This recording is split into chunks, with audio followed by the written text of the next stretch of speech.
நெல்லை மாவட்டம் சங்கரன்கோவில் மற்றும் அதனை சுற்றியுள்ள பகுதிகளில் வறட்சியால் பாதித்த இடங்களை தமிழக அமைச்சர் ராஜலட்சுமி ஆய்வு மேற்கொண்டு வருகிறார். இது குறித்து எமது நெல்லை செய்தியாளர் சிவகுமாரிடம் கேட்கலாம். சிவகுமார், அமைச்சர் மற்றும் அரசு அதிகாரிகள் அங்கு எந்த பகுதியில் ஆய்வு நடத்திட்டு வராங்க, அவர்களுடைய நடவடிக்கைகள் குறித்து சொல்லுங்க.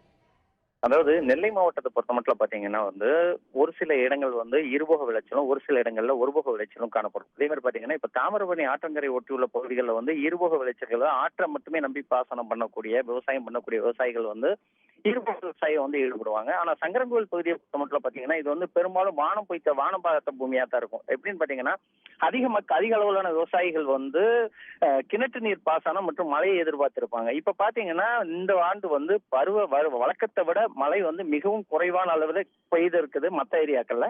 அதே மாதிரி சங்கரன்கோவில் பகுதிகளில் சுத்தமாக மழை இல்லைன்னே சொல்லலாம்.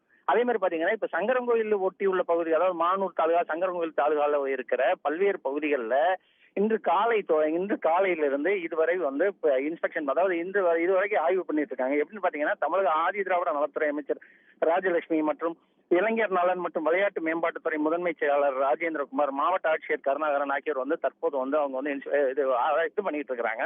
ஆராய்ச்சி செய்து, அதாவது அவங்க இன்ஸ்பெக்ஷன் பண்ணிட்டு இருக்காங்க. அதே மாதிரி பாத்தீங்கன்னா இங்க உள்ள விவசாயிகள் என்ன சொல்றாங்கன்னா, ஏக்கர் ஒண்ணுக்கு ஏற்றால வாழைங்கிற பொறுத்த மட்டும் பாத்தீங்கன்னா 60,000 ரூபாய் வரையும், நெல் அப்படிங்கிற பொறுத்த மட்டும் பாத்தீங்கன்னா 30,000 ரூபாய் நாங்க செலவு பண்ணி இருக்கிறோம். தற்போது நாங்க மழையை எதிர்பார்த்து நாங்க பண்ணுனதுனால தற்போது தங்களோட பயிர்கள் முற்றிலும் கருகி தங்களோட வாழ்வாதாரம் மிகவும் பாதிக்கப்பட்ட நிலைமையில பல்வேறு கடன் சுமைகளுக்கு நெருக்கடிகளுக்கு ஆளாகி தற்போது மனவேதனையில உழந்துட்டு வரதா சொல்லி அவங்க சொல்றாங்க.